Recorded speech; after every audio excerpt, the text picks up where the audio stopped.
در اکثر افراد چاکرای قلب بیداره. یعنی اگر کندالینی از ناف عبور کنه، از چاکرای ناف عبور کنه، به راحتی به مسیر خودش ادامه میده تا به آشنا برسه. ولی این به این معنا نیست که مشکلی در چاکرای قلب به وجود نمیاد. اتفاقاً دومین عقده در چاکرای قلب موجوده به نام ویشنو گراندی.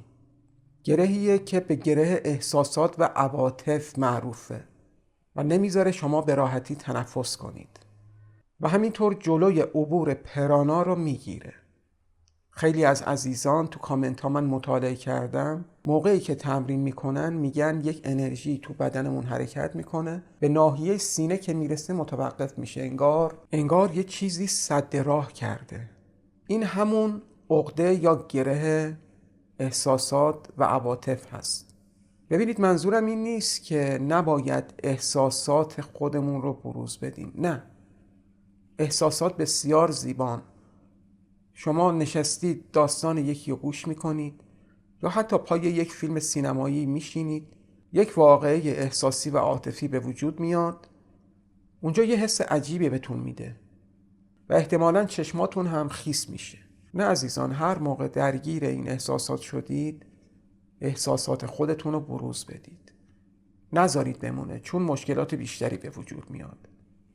تمرینی که امروز میخوام بدم در کل اینه که شما رو جلوی احساسات مقاومتر کنه. جلوی اینو بگیره که هورمون‌های بدنتون شروع به ترشح کنه. جلوی تغییر تنفستون رو بگیره. جلوی تند شدن ضربان قلبتون رو بگیره. اگر کندالینی بخواد از چاکرای قلب عبور کنه، یعنی اینکه شما باید آگاهانه با مسائل احساسی و عاطفی برخورد کنید، نه اینکه بازیچه ی دست اون احساسات بشید. تمرینی که امروز میدم بسیار تمرین لذت بخشیه. قسمت سختش اونجاست که شما باید تنفستون رو کنترل کنید. مشابه این تمرین رو قبلا انجام دادیم، ولی این تمرین با جزئیاتی فرق میکنه با اونها. ببینید، در یک حالت تمرکز بشینید. وقتی میگم تمرکز یعنی ستون فقرات و سرتون راست باشه، عمود باشه تا نخاعتون به صورت عمود قرار بگیره و بیشترین حالت مغناطیسی رو پیدا کنه و همینطور بتونید از تمام ظرفیت ریتون استفاده کنید و به خاطر اینکه به ریاتون فشار میارید خسته نشید.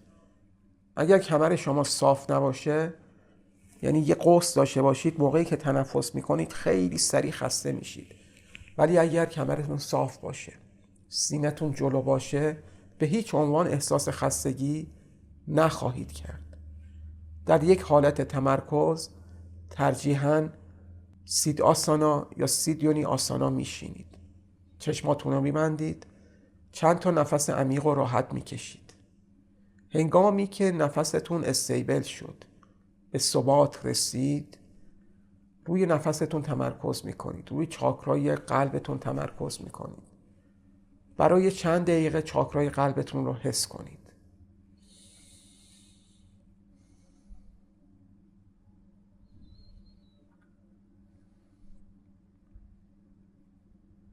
هنگامی که کاملا آرام شدید، شروع به تنفس کنید. هنگامی که عمل دم رو انجام میدید، تنفس شروع میکنه پایین میره.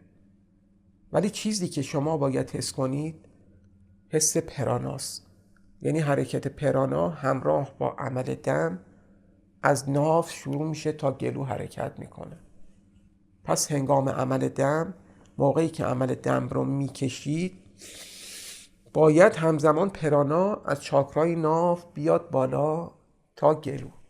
ولی موقعی که از چاکرای قلب میخواد بگیره، یک مکث چند دهم ثانیه‌ای انجام میدید. نگاه کنید. هنگامی که در نزدیکی چاکرای قلب یک مکث چند دهم ثانیه‌ای انجام میدید، موقعی که دوباره تنفس ادامه میدید باید یک ضرب ایجاد بشه، یعنی یه ضربه به چاکرای قلبتون بزنید. پس به این صورت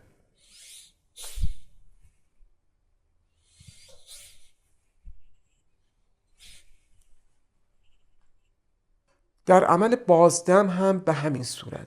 هنگامی که عمل بازدم رو انجام میدید باید تصور کنید که انوار انرژی از چاکرای گلوتون به سمت چاکرای نافتون حرکت میکنه.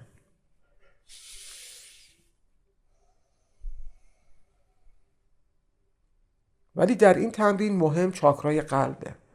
به خاطر همین باز در عمل بازدم هنگامی که بازدم میرسه به چاکرای قلبتون باز یک مکث چند دهم ثانیه‌ای انجام میدید.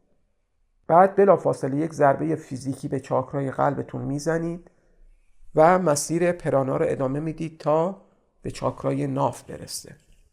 این ضمن اینکه شما رو بر احساسات و عواطف خودتون مسلط میکنه باعث میشه اون گره یا عقده ویشنوگرانتی از بین بره. شما در هر حالتی میتونید این تمرین رو انجام بدید، ولی به صورت استاندارد حداقل 3 تا 10 دقیقه در طول شبانه روز اینو انجام بدید و حالتی که با حالت تمرکز و استاندارد نشستید. یک بار دیگه این تمرین رو براتون شرح میدم. هنگام عمل دم پرانا شروع میکنه از ناف بالا میاد. هنگامی که جریان پرانا به چاکرای قلب میرسه یک مکث چند دهم ثانیه‌ای انجام بدید. بعد بلافاصله یک ضربه به چاکرای قلبتون بزنید و دوباره مسیر پرانا رو ادامه بدید تا به چاکرای گلوتون برسه. این برای عمل دم. و هنگامی که بازدم رو انجام میدید پرانا باید از چاکرای گلو تا چاکرای ناف بیاد، ولی در طول مسیر هنگامی که پرانا رو دارید هدایت میکنید به چاکرای قلب میرسه یک مکث چند دهم ثانیه انجام میدید. بعد بلافاصله یک ضربه فیزیکی به چاکرای قلبتون میزنید و دوباره مسیر پرانا رو ادامه میدید تا به چاکرای ناف برسه. این اولا شما رو مسلط میکنه بر تنفستون. یعنی هنگامی که شما مثلا تحت تاثیر یک صحنه عاطفی قرار میگیرید اگر بتونید تنفستون رو تنظیم کنید دیگه تحت تاثیر هیجانات و احساسات قرار نمیگیرید. احساس آرامش بیشتری میکنید. ببینید کندالینی شما داره بیدار میشه. قرار آگاهی شما افزایش پیدا کنه. بنابراین هنگامی که دارید از این چاکرا عبور میکنید باید چاکراهای بالایی مسلط بر چاکرای قلب باشن. نباید بذارید احساسات و عواطف ذهن شما رو، آگاهی شما رو به کار بگیرن. مسلط بر آگاهی شما بشن. پس با کنترل تنفس میتونید بر این عقده یا گره تسلط پیدا کنید. در غیر از حالتهای استاندارد اون 3 تا 10 دقیقه‌ای که بهتون گفتم، به خصوص در هنگامی که دارید استراحت میکنید، در هنگامی که دارید یک سریال میبینید، یک فیلم میبینید یا کتاب مطالعه میکنید، در هر حالتی قرار دارید فرقی نمیکنه. دراز کشیدید، لم دادید، فرقی نمیکنه. این تمرین رو دوباره ادامه بدید.